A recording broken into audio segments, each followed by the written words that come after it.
اعوذ باللہ من الشیطان الرجیم بسم اللہ الرحمن الرحیم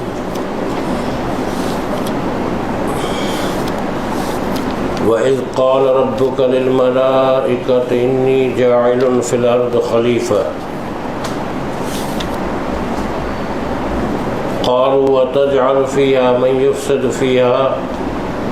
يُفْسِدُ فِيهَا وَيَسْفِكُ الدِّمَاءَ وَنَحْنُ نُسَبِّحُ بِحَمْدِكَ وَنُقَدِّسُ لَكَ قَالَ إِنِّي أَعْلَمُ مَا لَا تَعْلَمُونَ۔ اور یاد کرو جب کہا تمہارے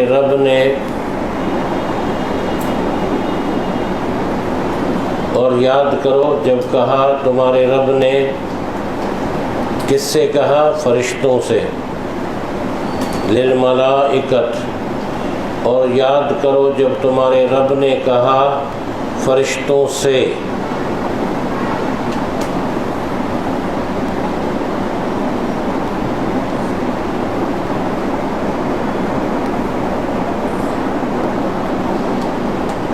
انی جاعل فی الارض خلیفہ، بے شک میں بنانے والا ہوں زمین میں ایک نائب۔ خلیفہ مانا نائب اسسٹنٹ۔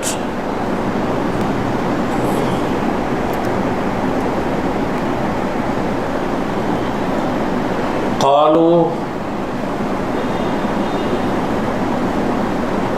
انہوں نے کہا اتجعل فیہا، کیا تو بناتا ہے اس زمین میں؟ اتجعل فیہا، انہوں نے کہا کیا تو بناتا ہے اس میں یعنی زمین میں،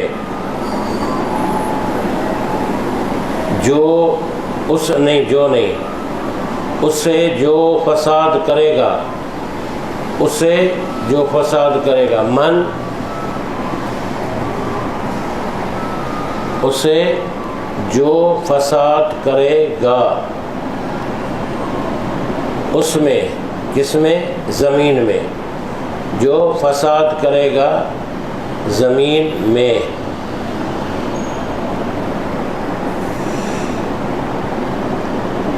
اور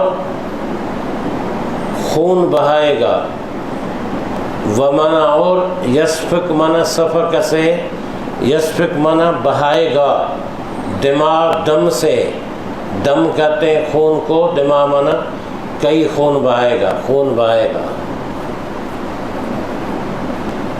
اور خون بہائے گا،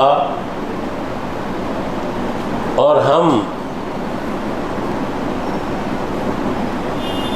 تسبیح کرتے ہیں تیرے حمد کے ساتھ، ہم تسبیح کرتے ہیں تیرے حمد کے ساتھ، اور ہم پاکیزگی بیان کرتے ہیں تیری، ہم تسبیح کرتے ہیں تیرے حمد کے ساتھ، اور ہم پاکیزگی بیان کرتے ہیں تیری۔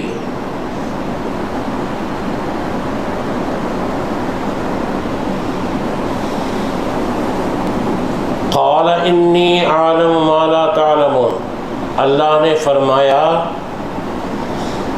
بے شک میں جانتا ہوں جو تم نہیں جانتے، بے شک میں جانتا ہوں جو تم نہیں جانتے۔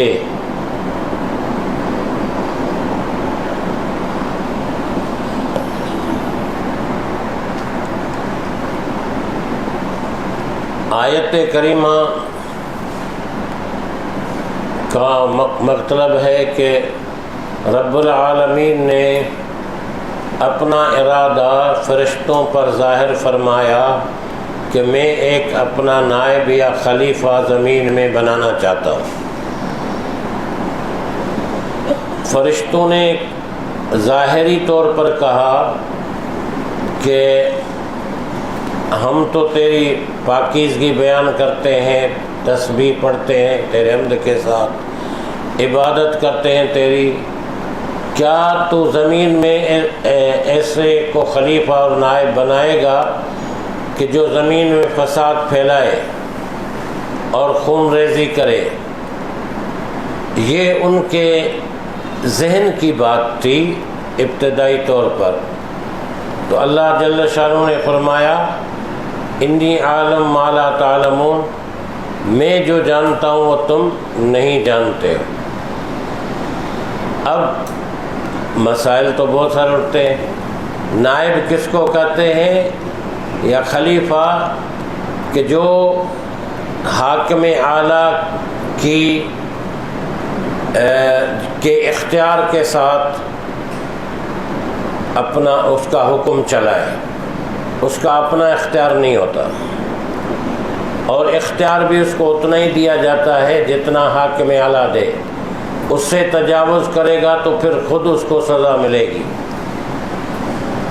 اور دوسری بات یہ کہ نائب اس کو کرنے کی ضرورت ہوتی ہے جو خود موجود نہ ہو، خود حاضر نہ ہو۔ پھر اللہ تعالیٰ تو ہر جگہ موجود ہے اور اس کا علم محیط ہے کائنات کو، پھر اللہ کو کیا ضرورت ہے نائب بنانے؟ تو اللہ تعالیٰ نے یہ نائب بنایا ہے انسان کو، ہر انسان کو، ایک آدمی کو نہیں، ہر انسان کو۔ ہر انسان خلیفۃ اللہ فی الارض ہے۔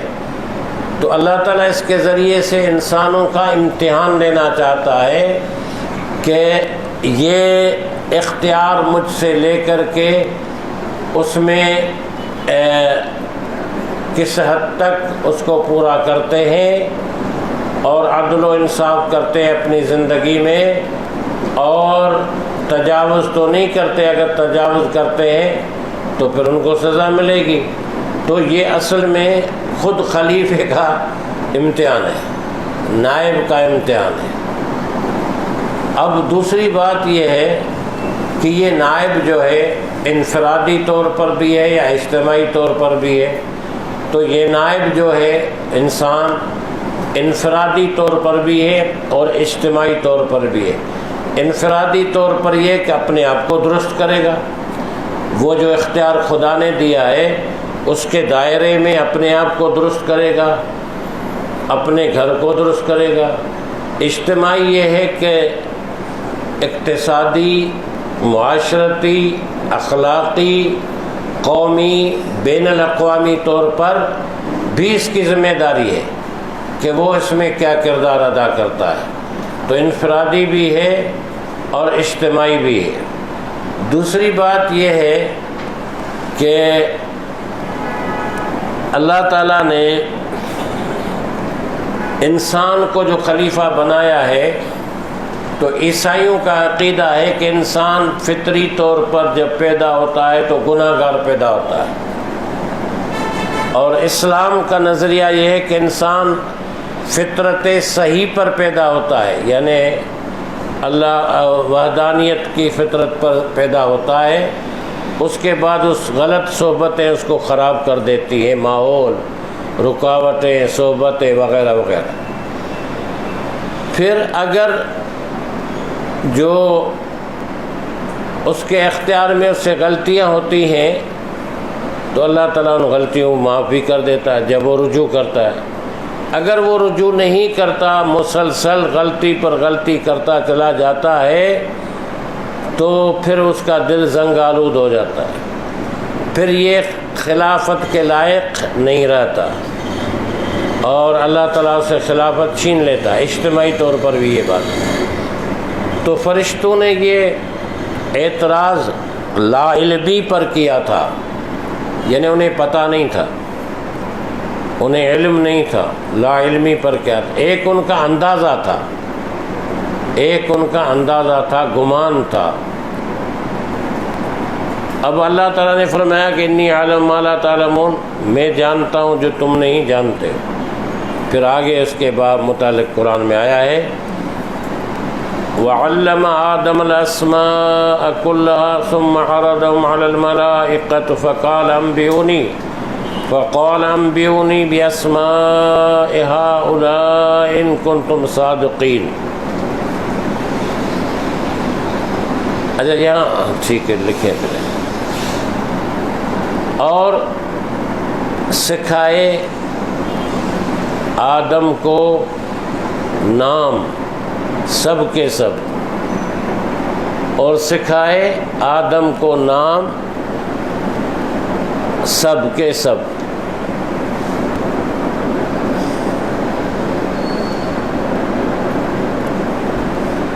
پھر پیش کیا ان کو فرشتوں پر، ثم عرضہم، پھر پیش کیا ان کو فرشتوں پر،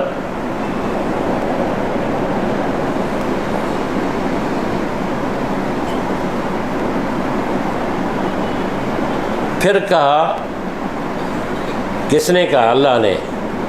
پھر کہا، فرمایا، انبئونی، تم بتاؤ مجھے، باسماء ہؤلاء،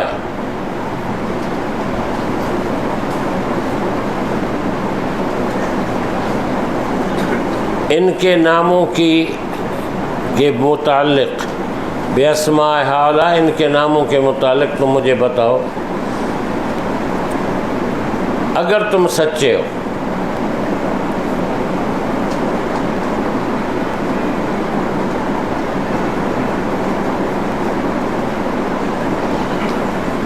اب یہ اللہ تعالیٰ نے کیا نام سکھائے، اس میں مختلف رائے ہیں۔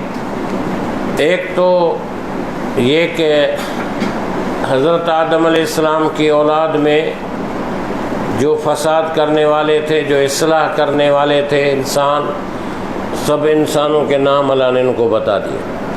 پھر فرشتوں سے پوچھا کہ ان کے نام تم جانتے ہو؟ انہوں نے کہا کہ نہیں جانتے۔ دوسری رائے یہ ہے کہ سب چیزوں کے نام اللہ نے ان کو بتائے۔ اب وہ سب چیزیں جو اس وقت اللہ نے پیدا فرمائی تھی، ڈسکور ہو چکی تھی، ان کا نام بھی بتائے، اور جو ابھی ظاہر نہیں ہوئی تھی ان کے بھی نام اللہ تعالیٰ نے ان کو بتائے۔ اس لیے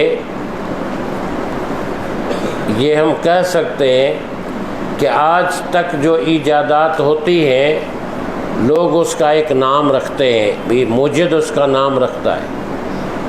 تو یہ نام وہی ہے جو آدم علیہ السلام کو اللہ نے سکھائے تھے۔ اس پھر انسان ان کی اولاد ہے، اس کی فطرت میں اللہ تعالیٰ نے یہ بات رکھی ہے کہ یہ بنایا تو اس کا نام بوتل رکھا، جگ رکھا، گلاس رکھا۔ یہ تمام چیزوں کے نام اللہ تعالیٰ نے آدم علیہ السلام کو پہلے سے ہی بتا دیے تھے۔ اور پھر فرشتوں پر پیش کیا کہ اگر تم اپنی پہلی بات میں سچے ہو تو تم بتاؤ ان چیزوں کے نام کیا ہے۔ تو آگے ارشاد ہوتا ہے، قالوا سبحانک لا علم لنا الا ما علمتنا انک انت العلیم الحکیم۔ فرشتے بولے تو پاک ہے،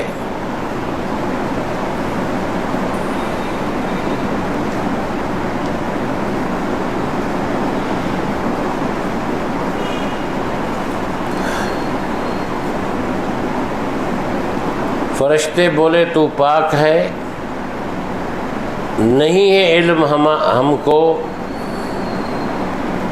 لا علم لنا،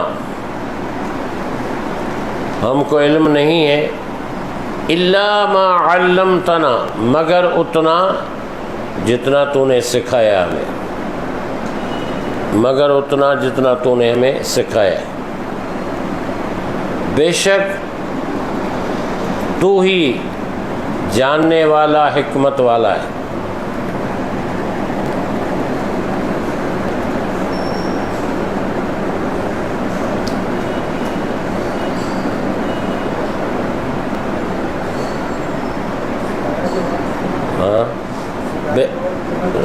قالو، فرشتے بولے، سبحانک، تو پاک ہے، لا علم لنا، ہمیں علم نہیں ہے، مگر الا ما علمتنا، مگر اتنا جتنا تو نے ہمیں سکھایا ہے۔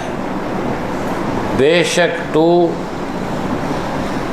ہی جاننے والا حکمت والا ہے۔ یہ فرشتوں نے اقرار کر لیا۔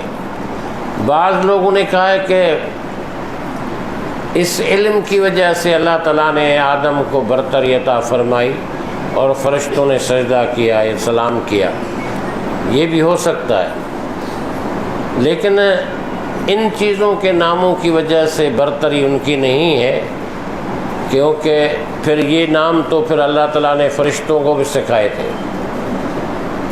بعد میں یہ نام جب ان کے سامنے پیش کیے گئے تو گویا انہوں نے بھی سیکھ لیے۔ تو یہ برتری نہیں، برتری یہ خلافت کی، نائب ہونے کی، خدا کے نائب ہونے کی برتری ہے، انسان کو یہ حاصل ہے۔ قال یا آدم انبئہم باسمائہم فلما انبأهم باسمائہم قال الم اقل لکم انی اعلم غیب السماوات والارض وعالم ما تبدون وما کنتم تکتمون۔ اللہ نے کہا اے آدم، اللہ نے کہا، یہ بریکٹ میں لکھنا،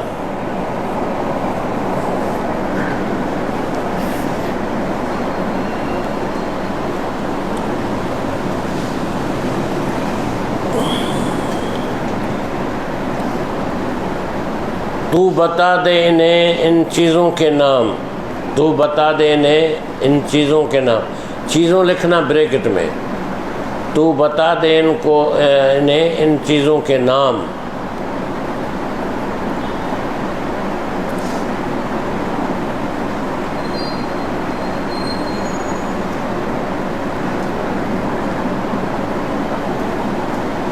فلما انبأہم باسمائہم، تو جب اس نے بتا دیے انہیں ان کے نام، تو جب اس نے بتا دیے انہیں ان کے نام، تو اللہ نے فرمایا قال،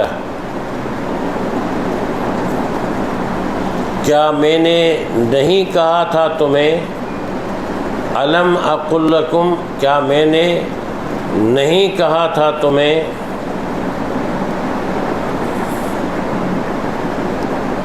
کہ بے شک میں جانتا ہوں چھپی باتیں آسمانوں کی اور زمین کی، بے شک میں جانتا ہوں چھپی باتیں آسمانوں کی اور زمین کی۔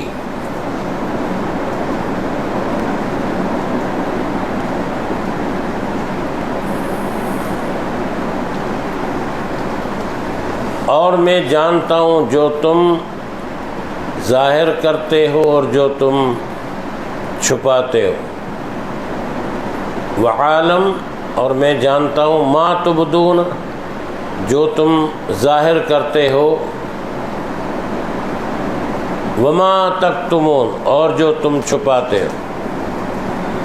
یعنی فرشتوں نے تو اپنا اعتراف لا علمی کر دیا، قصور کا اعتراف کر دیا، اب اللہ جل شانہ نے ان سے فرمایا کہ میں نے پہلے نہیں کہا تھا کہ میں زمین و آسمان کی چھپی باتوں کو جانتا ہوں، جو تم ظاہر میں کرتے وہ بھی جانتا ہوں، جو چھپا کر کرتے وہ بھی میں جانتا ہوں۔ ٹھیک ہے، آج درس اتنا ہی ہوگا۔ اس میں ایک لفظ جو پہلے شروع میں آیا ہے، وَإِذْ قَالَ رَبُّكَ لِلْمَلَائِكَةِ، وَإِذْ، اس کا مطلب ہے اور یاد کرو، اس سے کا مطلب یہ نہیں ہوتا کہ یاد کرو کا مطلب آپ وہاں موجود تھے تو آپ کو یاد دلایا جا رہا ہے۔ اس کا مطلب یہ ہوتا ہے کہ کوئی ایسا واقعہ، کوئی ایسا حادثہ دنیا میں رونما ہوتا ہے اور وہ عام طور پر پھیل جاتا ہے، ہر آدمی اس سے واقف ہو جاتا ہے، تو وہ واقعہ حادثہ دیکھنے کے تقریباً برابر ہوتا ہے، سمجھے؟ جب 50 100 نہیں ہزاروں آدمی کسی واقعے کی شہادت دے، اس کا تذکرہ کریں، اس کا چرچا کریں، تو وہ واقعہ ایک ایسی حقیقت بن جاتا ہے جیسے کسی نے نہیں بھی تھا تو دیکھا۔ مثلا ہمارے بڑے بزرگ باتیں کرتے تھے، کالرا آئی تھی، وبا ایک آئی تھی، ایک طوفان آیا تھا، ایک فلاں آیا تھا، وہ زبان زد عام و خاص بات ہو جاتی ہے۔ تو اگر کسی جس نے جو پیدا بھی نہیں ہوا تھا اس کو بھی کہا جاتا ہے کہ یاد کرو فلاں چیز بات کو، فلاں زمانے کو، فلاں واقعے کو، تو واقعے کے وقت وہ موجود نہیں تھا، لیکن وہ واقعہ اتنا مشہور و معروف تھا کہ وہ اس کی طرف توجہ دلائی گئی۔ تو وَإِذْ قَالَ رَبُّكَ کا مطلب یہ ہے، یہ نہیں ہے کہ ہم میں سے کوئی ہر آدمی اس وقت موجود تھا جو فرشتوں سے اللہ بات کر رہا تھا، لیکن یہ اتنا واقعہ عام ہے، تورات میں بھی ہے، انجیل میں بھی ہے، قرآن نے بار بار اس سے بیان فرمایا ہے۔ تو یہ جانتے تھے عرب، اس لیے ان کو یاد دہانی کرے گی۔ ٹھیک ہے، اب کوئی ایک بات تو یہ میں عرض کروں کہ یہ جو آپ حضرات یہاں تشریف لاتے ہیں قرآن کی محبت میں اور قرآن سے جڑنے میں، ترجمہ تفسیر پڑھنے سیکھنے میں، الحمدللہ یہ بڑی نعمت ہے، لیکن یہ بھی ایک تبلیغ کا کام ہے، تعلیم کا، تربیت کا، کہ ہم اس سے زیادہ دوسروں تک پہنچائیں اور پھیلائیں اور ان کو بھی آمادہ کریں کہ وہ لوگ بھی آ کر کے یہاں شریک ہوں۔ یہ بھی بڑا ثواب ہے، یہ بھی بہت بڑا ثواب ہے، نیکی ہے، تو اس نیکی کو آپ پھیلائیں۔ دوسری رکاوٹیں ہماری ہوتی ہیں شادی بیاہ، کوئی کام کاج وغیرہ، تو اس کے سلسلے میں ہمیں جو ہے وہ ایک لائے عمل تیار رکھنا چاہیے کہ مجھے شریک ہونا، کیونکہ ایک درس اگر آپ سے چھوٹ جاتا ہے، مس ہو جاتا ہے، تو کل وہ نہیں دہرایا جائے گا، کل پھر نہیں دہرایا جائے گا، تو وہ مس ہو گیا تو ہو گیا۔ اور یہ مس ہونا ایک پہاڑ جتنی بڑی بات ہے، پہاڑ جتنی بڑی بات ہے، جب دوبارہ ہم اس کو پڑھ نہیں سکیں گے، تھوڑے ہی وقت کے لیے، لیکن موجود ہونا، حاضری کلاسز کی ضروری ہے، اور اس سے رونق بھی بڑھتی ہے، آپ کا شوق بھی بڑھے گا، اور آپ کو سمجھ میں بھی جلدی انشاءاللہ آئے گا۔ تو اس کو آپ حضرات اور ہم سب ایسا کریں، کیونکہ اب ہم آج اتوار ہے، پھر جمعے کو ملاقات ہوگی درس میں، ویسے تو نمازوں میں ہوتی رہتی ہے الحمدللہ، درس میں پھر جمعے کو ہوگی، تو یہ گیپ ہے کافی بڑا، تو آدمی پھر اس میں تھوڑا خیالات آدمی کے آتے ہیں کہ یہ کام کاجے، وہ ہے، فلاں ہے وغیرہ، اور ٹھیک ہے درس میں بھی جانا ہے، ٹھیک ہے درس میں بھی جانا ہے کی والی بات یہ اچھی نہیں ہے، یہ اچھی بات نہیں ہے۔ اس کے لیے عزم مصمم چاہیے، پکا ارادہ چاہیے، پکا ارادہ، جو کہ اللہ قرآن کے ساتھ عہد کے طور پر ہو، تو اس کو اپنانے کی آپ کوشش کریں۔ ٹھیک ہے، الحمدللہ رب العالمین، والصلاة والسلام علی سیدنا و نبینا محمد وعلی آلہ وصحبہ اجمعین۔ اللہم ارحمنا وانصرنا وعافنا واہدنا وارزقنا واحفظنا واشفنا ربنا انک رؤوف رحیم۔ اللہم صلی علی محمد النبی الامی وآلہ وصحبہ اجمعین۔ جزاکم اللہ خیر۔